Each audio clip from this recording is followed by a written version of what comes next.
कहला मैं निमाणी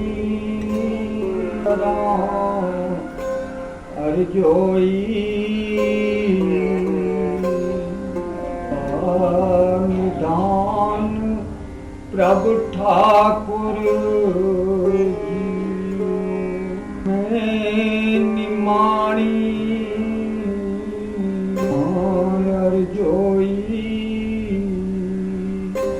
कृपा निधान प्रभु ठाकुर नैन नींद न आवे मेरो राम हो रही नैन नींद न आवे तेरो नाम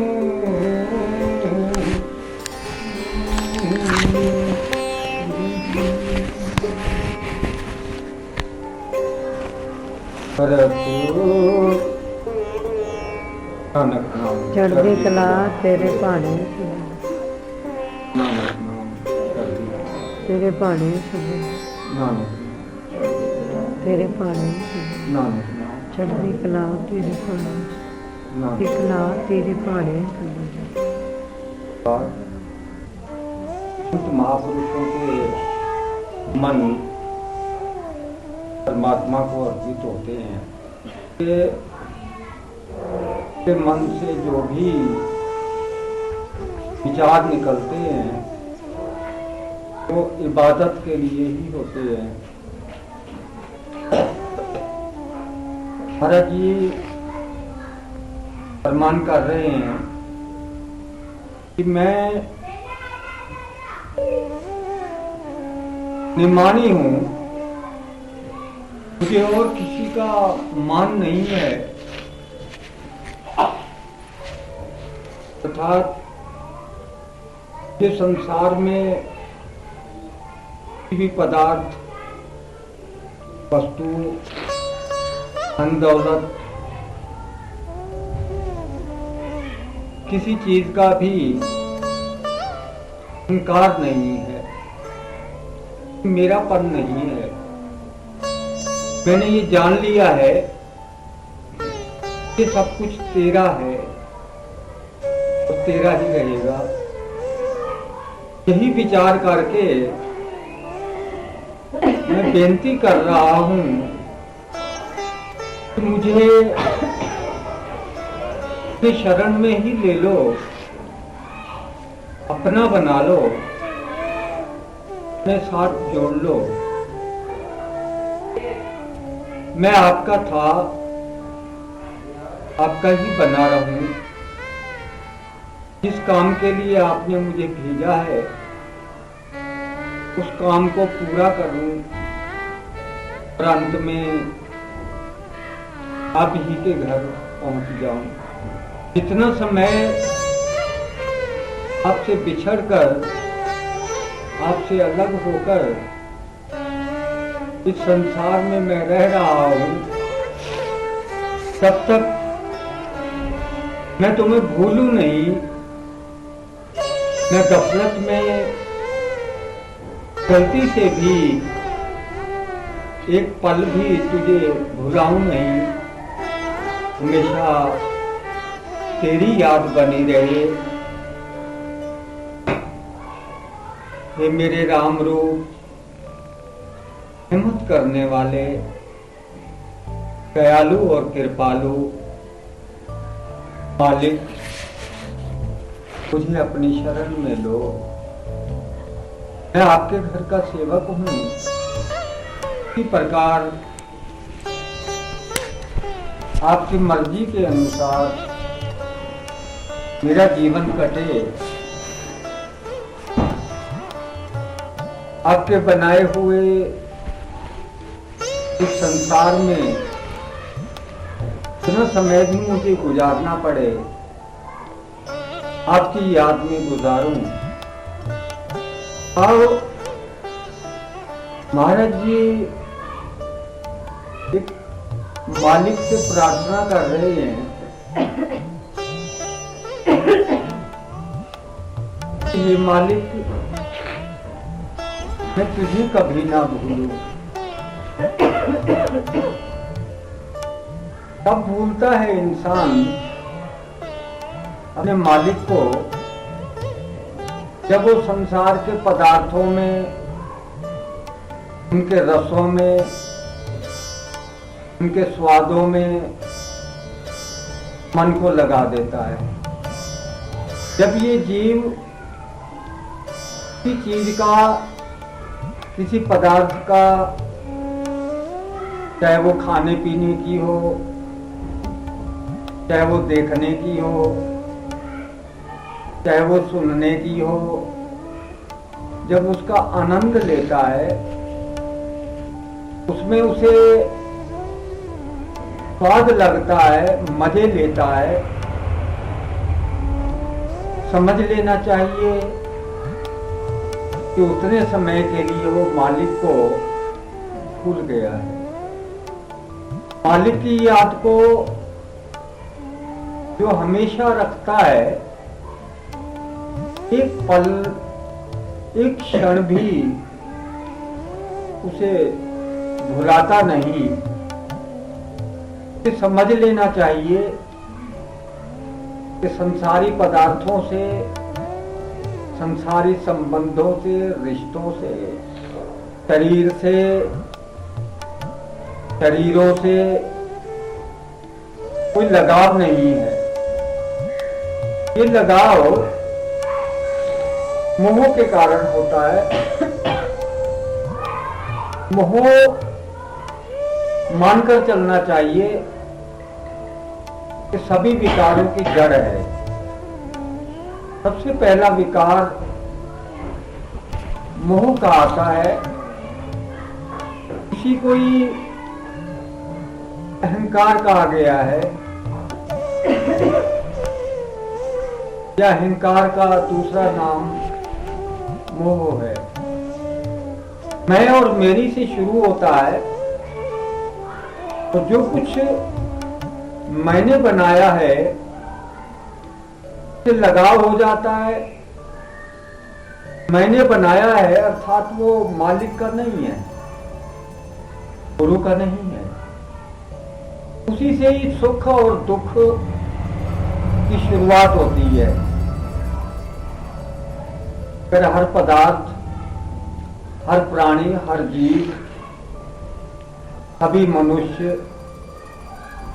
और जितनी भी संसार में चीजें हैं, रंग वाली, रूप वाली, रसों वाली, वो सब प्रकृति की हैं, माया की हैं,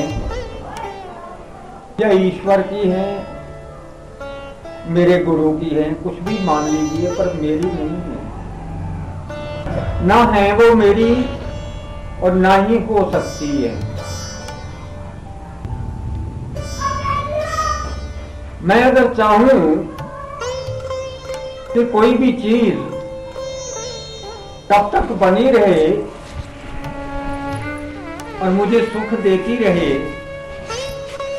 जब तक मेरा जीवन है, तो ऐसा असंभव है, नहीं हो सकता। मेरी चाह के अनुसार यहाँ का कोई भी पदार्थ, कोई भी जीव, कोई भी रिश्ता, कोई भी संबंध नहीं रहता है। कोई भी पदार्थ, कोई भी जीव हमेशा सुखदायी नहीं रहता है। मेरा उसे कहते हैं जो जन्म से लेकर के मरने तक मेरे लिए सुखदायी बना रहे। संसार में कुछ भी ऐसा नहीं है जो जन्म से मरने तक सुख हो। इसलिए इसे टेम्परेरी कहा है परिवर्तनशील कहा है, मायावी कहा है, मिटने वाला कहा है, हमेशा नहीं बना रहता, हमेशा सुखदाई नहीं होता, दुखदाई भी हो जाता है। इसलिए संतों ने ये परंपरा बनाई है, नियम बनाया है, असूल बनाया है, गुरु करना बहुत जरूरी है। गुरु करने का मतलब मन को गुरु को सौंप देना है, और मन गुरु को सौंपने का अर्थ है जिस प्रकार गुरु का स्वभाव है, जो गुरु का रास्ता है, जिस रास्ते पर गुरु चल रहे हैं, जैसे कर्म गुरु के हैं वही कर्म मेरे होने चाहिए। गुरु को सौंपने पर मन के विकार,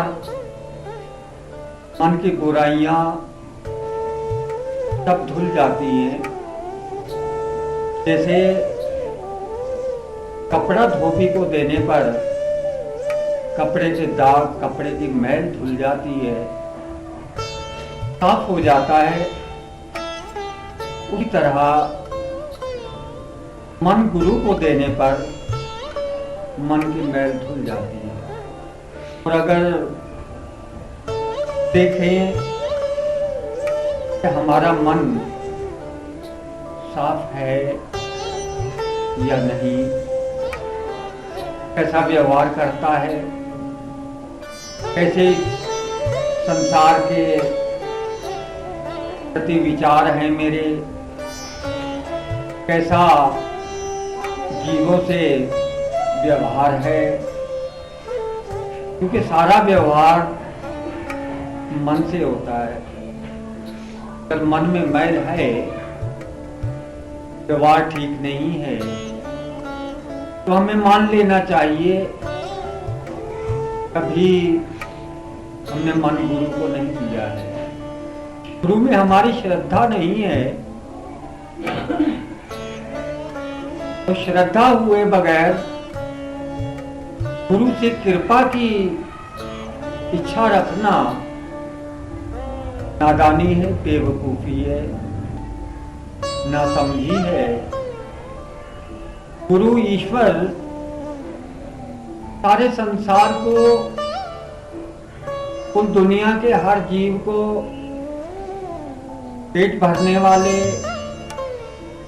वस्तुएं और पदार्थ देने वाले, लेकिन जो उनमें श्रद्धा रखने वाले हैं, जो उनके हो गए हैं, जो उनके शिष्य हो गए हैं, जिन्होंने उन्हें गुरु धारण कर लिया है, उनके लिए विशेष कृपा होती है, उनके मन की मैल साफ होती है, उनका जीवन काम, क्रोध, लोभ, मोह और अहंकार से रहित होता है। ये अवगुण, ये रोग गुरुमुख को नहीं सताते। गुरुमुख हमेशा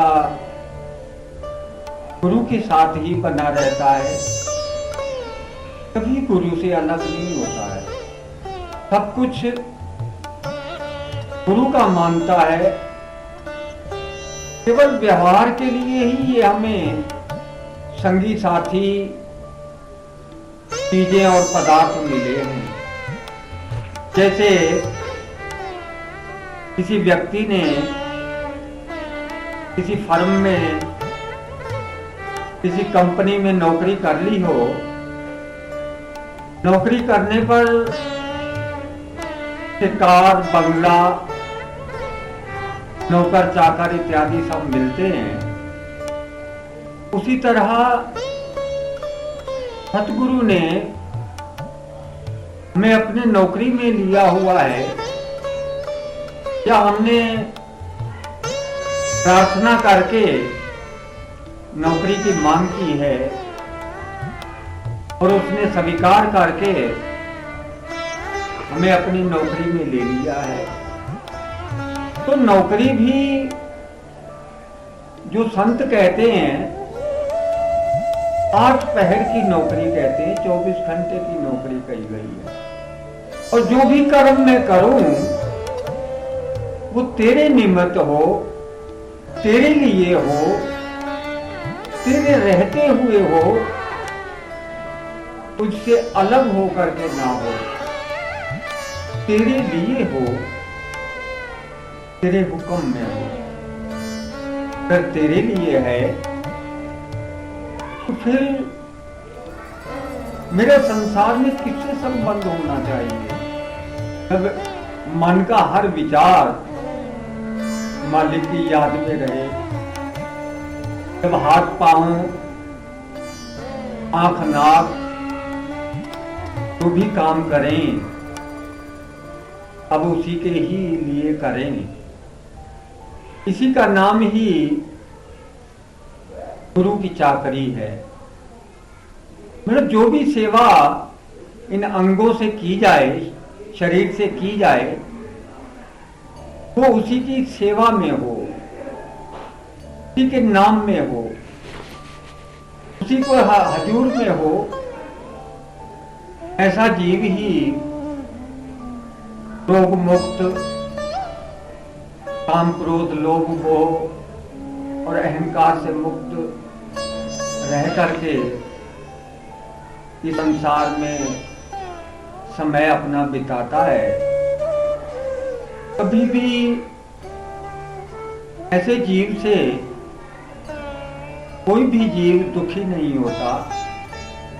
किसी को दुखी करने के लिए ना उसके कोई वचन होता है, मन से कोई भी विचार किसी को दुख देने के लिए नहीं होता, शरीर के किसी भी अंग से किसी के लिए दुखी करने का काम नहीं करता। ऐसा जीव अपने गुरु का प्यारा होता है, गुरुमुख कहलाता है।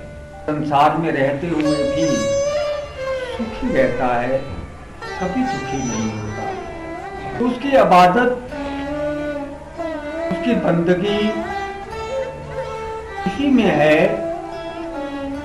कि मन के विचार किसी के लिए दुख रूप ना हो, पैर भाव के ना हो, हाथ पांव से किसी के लिए, किसी को दुख देने के लिए ना बढ़े। यही गुरुमुख का फर्ज है। इसी से ही ये एहसास किया जा सकता है, ये पता लग जाता है स्वयं को भी और व्यवहार करने वाले को भी, कौन गुरुमुख है और कौन मनमुखी है। हम जीव अधिकतर चाहते हैं कि मेरे लिए सब सुखदायी हो, सुख पहुंचाने वाले हो, बोले मेरे लिए सुख रूप वचन हो, मीठे वचन हो। यदि हम चाहते हैं हमारे लिए मीठे वचन हो तो हमें देते हुए भी ये ध्यान रखना चाहिए हम भी किसी को मीठे वचन दें, सुखी करने वाले विचार रखें, सुखदायी विचार रखें। अगर ऐसा जीवन में हमने विचार बना लिया है कि हमने तो जिंदगी ऐसी बितानी है कि हम किसी के लिए भी दुख पहुंचाने का काम ना करें। बंदगी सिर्फ ध्यान करने की या मुंह से का गुणगान करने की नहीं है। अगर मन में सारी जीवों के प्रति भाव ठीक नहीं है, विचार ठीक नहीं है, हमारी कोई भी बंदगी, कोई भी भजन कीर्तन में अपने गुरु के नजदीक नहीं ले जा सकता, गुरु के करीब। हमारा संसार, हमारा घर, हम हृदय, दिल या चित्त कहते हैं। मालिक ने हमारा रहने का स्थान बनाया है। शायद कोई बिल्ला गुरुमुखी होता है तो अपने मन के रूप को जानता हो, देख सकता हो।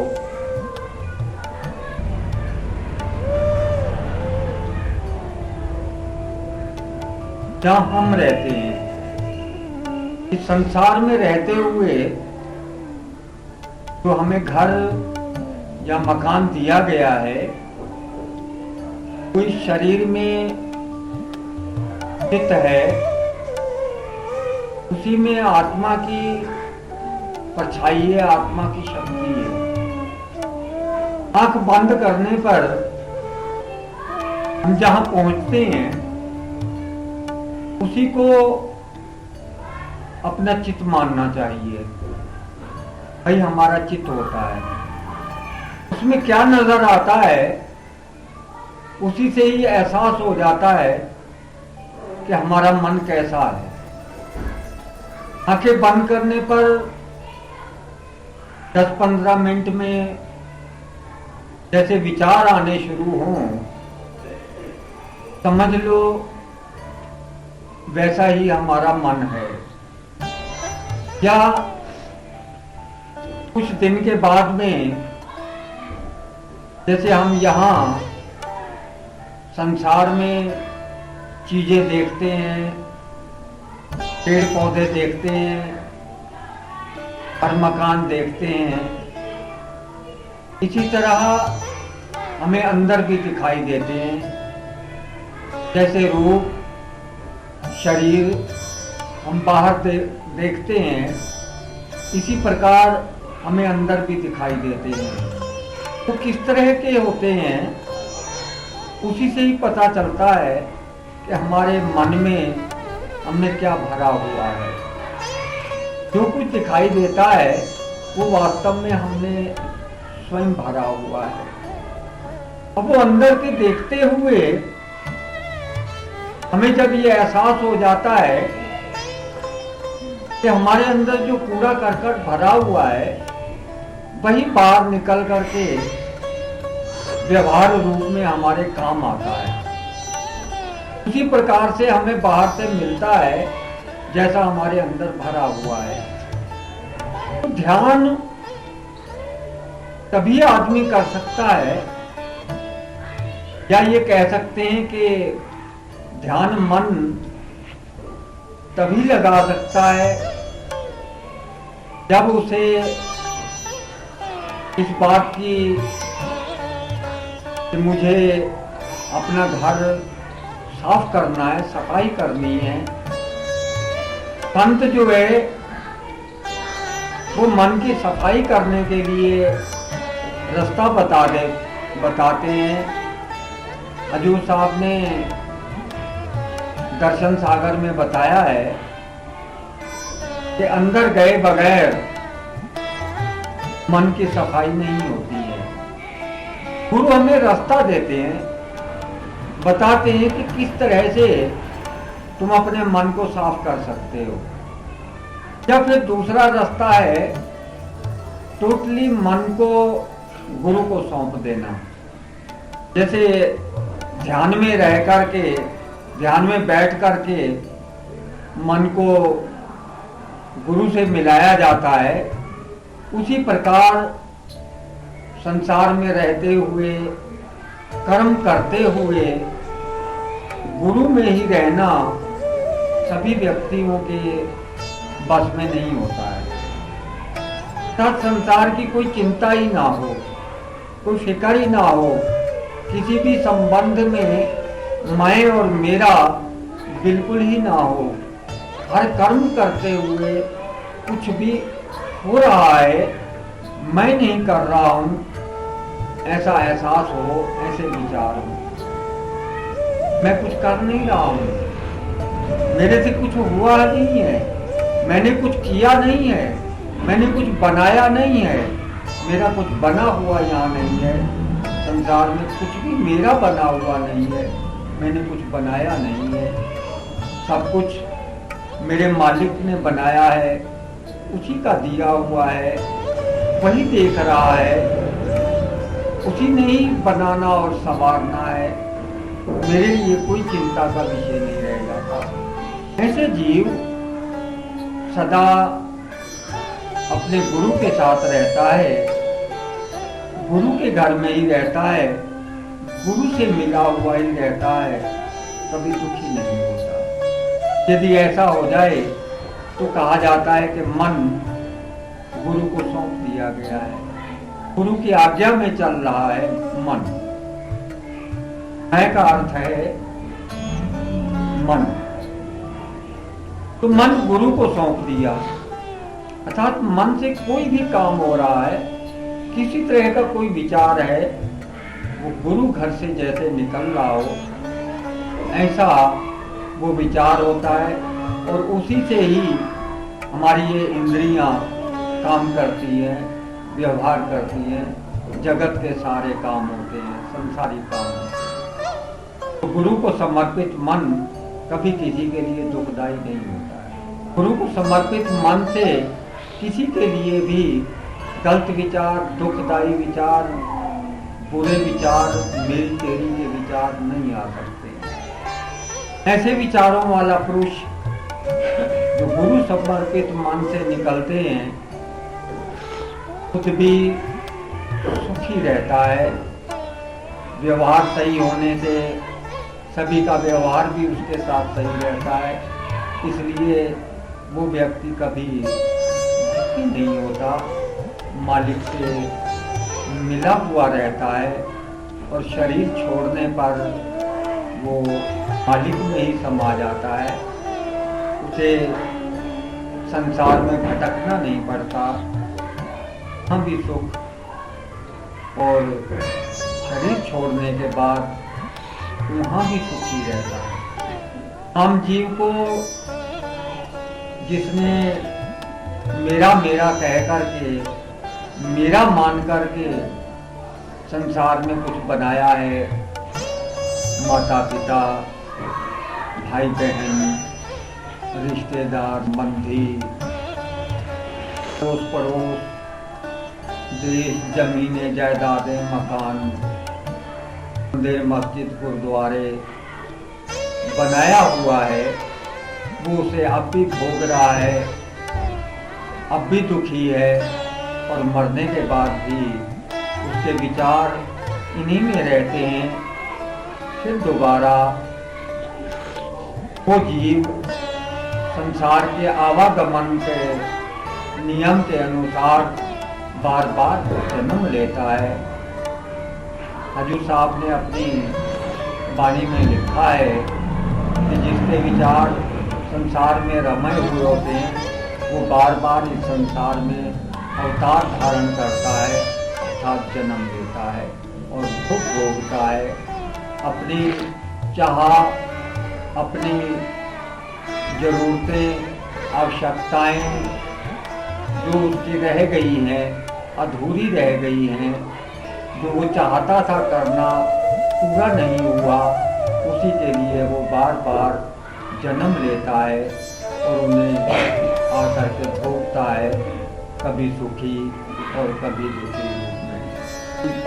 अपने गुरु का प्यारा, जिसने गुरु को अपना मन दिया हुआ है, उस मन को गुरु अपनी शक्ति से, अपने प्रताप से, अपने वैभव से उसे साफ कर देता है और उससे वो जीव इस संसार में मोह नहीं करता, मेरापन नहीं करता, उसमें कर्तापन नहीं आता कि मैंने कुछ बनाया है, मेरा कुछ है।